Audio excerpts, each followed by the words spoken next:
Hello સૌ હરિભક્તોને જય Swaminarayan. United કિંગડમના લાંકશાયર જિલ્લાના હૃદયસ્થળમાં આવેલું બીએપીએસ શ્રી સ્વામિનારાયણ મંદિર પ્રેસ્ટન છેલ્લા અનેક વર્ષોથી માત્ર આધ્યાત્મિક જ નહીં પણ સામાજિક અને માનવસેવાના ક્ષેત્રે પણ એક આગવી ઓળખ ધરાવે છે।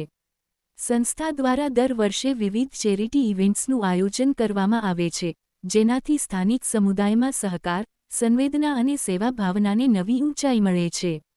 આજના દિવસની ખાસ ઘટના રહી બીએપીએસ વાર્ષિક ચેરિટી ચેલેન્જ 2025, જે પ્રેસ્ટન મંદિરના સંચાલનમાં સફળતાપૂર્વક યોજાઈ।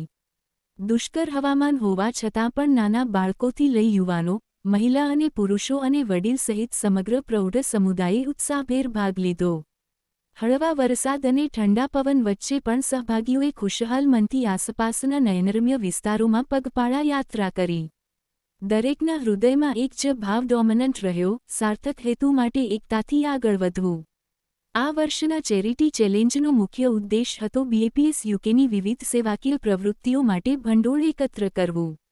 સાથે સાથે રાષ્ટ્રીય સ્તરે ચિલ્ડ્રન વિથ કેન્સર યુકે, જે યુકેની આગવી બાળ કેન્સર રાહત સંસ્થા છે, તેના કાર્ય માટે સહયોગ આપવામાં આવ્યો।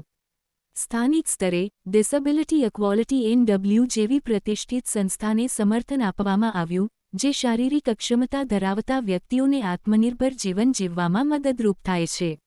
આ ચેરિટી યાત્રા એ માત્ર નગરની આસપાસની નજારા યાત્રા નહોતી, પણ એ એક ભાવનાત્મક યાત્રા હતી, જ્યાં ભક્તિ, સહકાર અને માનવતાના સ્ત્રોત બળવત્તર થયા। નાના બાળકોએ માતા પિતા સાથે ઉલ્લાસપૂર્વક યાત્રા કરી। યુવક યુવતીઓએ ઉત્સાહ અને ઉમંગથી ભરેલી હાજરી આપી। વડીલોએ પોતાની દ્રઢ સંકલ્પશક્તિથી ઉદાહરણ પૂરું પાડી દીધું કે સેવાને વયની કોઈ સીમા નથી હોતી। દરેક સહભાગીએ પોતાની રીતે સેવા આપી, કોઈએ દાન આપી, કોઈએ સમય આપી, તો કોઈએ સ્વેદની બૂંદો નાખી। કાર્યક્રમના અંતે મંદિર દ્વારા તમામ સહભાગીઓનો ઔપચારિક ધન્યવાદ પાઠવવામાં આવ્યો। આયોજકો અને સેવકોને પણ આવકારવામાં આવ્યા, જેમણે મહેનતપૂર્વક સમગ્ર આયોજનને સફળ બનાવ્યું। આજનું ચેરિટી ચેલેન્જ પ્રેસ્ટન બીએપીએસ મંદિર માટે માત્ર એક કાર્યક્રમ નહીં, પરંતુ ભાવના, ભક્તિ અને બિરદાવનીય સમર્પણનો ઉજવાયેલો પર્વ હતો। અને હરિભક્તો, આવા જ બીએપીએસ સ્વામિનારાયણ સંપ્રદાયને લગતા અવનવા અને લેટેસ્ટ સમાચાર જાણવા માટે અમારી યુટ્યુબ ચેનલને સબસ્ક્રાઇબ કરીને બેલ આઇકોન જરૂરથી પ્રેસ કરી દેજો। સૌનો આભાર।